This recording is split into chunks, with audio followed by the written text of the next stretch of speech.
Čigāniem nav savas patstāvīgas valsts, tādēļ šī tauta dzīvo gandrīz visā plašajā pasaulē. No jau gandrīz 600 gadu čigāni, vai pareizāk būtu teikt romi, dzīvo arī Latvijā. Varbūt tieši tādēļ, ka čigāni dzīvo ļoti noslēgtā vidē, mēs tik maz zinām par šo tautu. Un ja mēs kaut ko nezinām, mēs no tā baidāmies vai apvijam ar dažādiem mītiem un nostāstiem, bet varbūt mēs vienkārši nespējam pieņemt, ka romi spēja būt tik neatkarīgi, vienoti un pats galvenais – brīvi. Tas ceļš ir baigi interesants. Laikam čigāniem vairāk vajag braukāt apkārt pie saviem tur.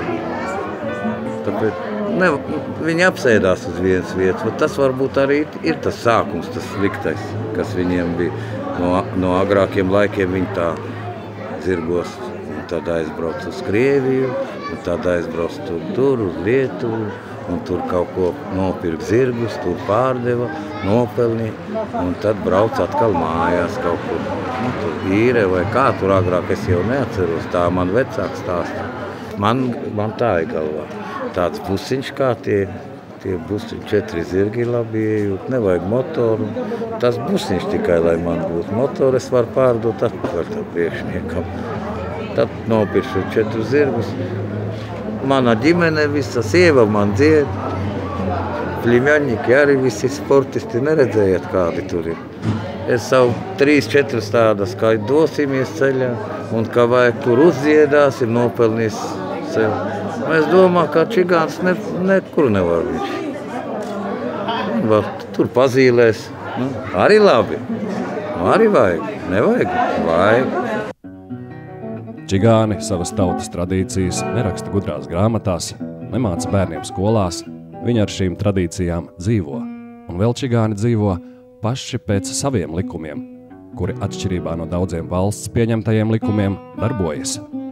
Ir daudz tādu likumu, kas jau sen ir aizmirsti. Viņus pat varbūt es kaut kur atceros tā. Ja ļoti sākšu es viņus atcerēties, tā es viņus atceru. Bet ir daudz tādu cilvēku, kas pat nezina, ka tāda likuma ir čigāniem.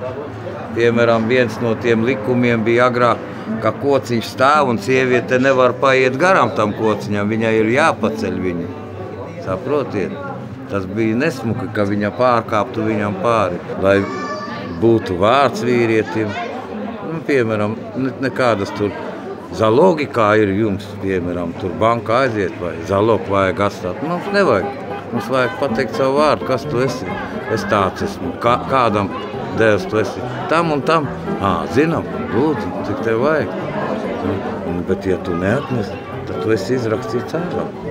Някъм тучери, тояве са пахтали, маларо мелава тут, выкинал парфин табут. Ай, данну, данну, данай, данну, данну, данай, данну, данну, данай, данну, данну, данай.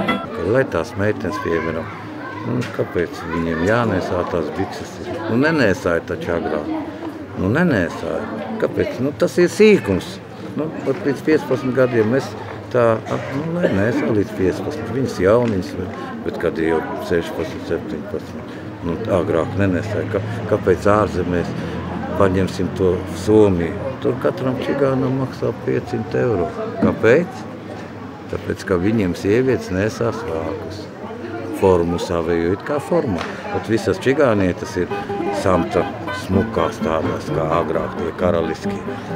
Samta tie svārki un tādas blūzas smukas, dēļ to.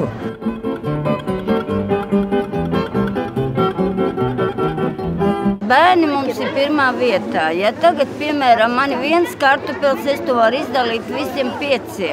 Un mēs iztiekam un jāiztiek, bet savus bērnus mēs varam kaut kur dot, tā tas nav. Vienalga, kādu zobos izvelk tie mani, un par to es sagādāju, un man jāgādā līdz galam. Kaut jādod bērnu namā, tos es neatzīstu par mātēm, tās ir izvirtenes. Viņi tik sameklē un palaiž pasaulē. Mums tā nav.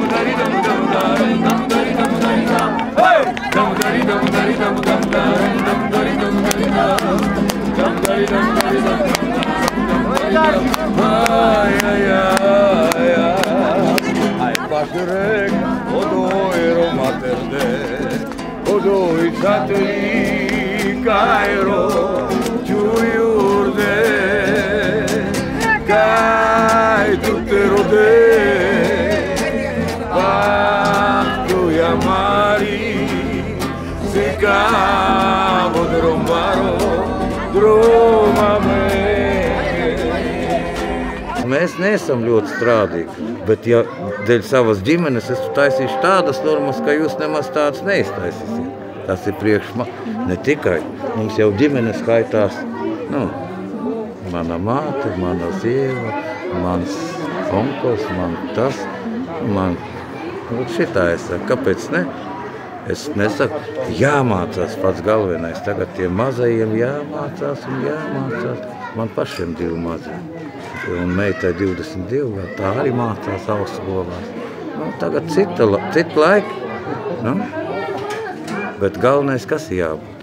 Tas pareizīgums. Un tas likums arī padrusciņ, lai nāk atpakaļ.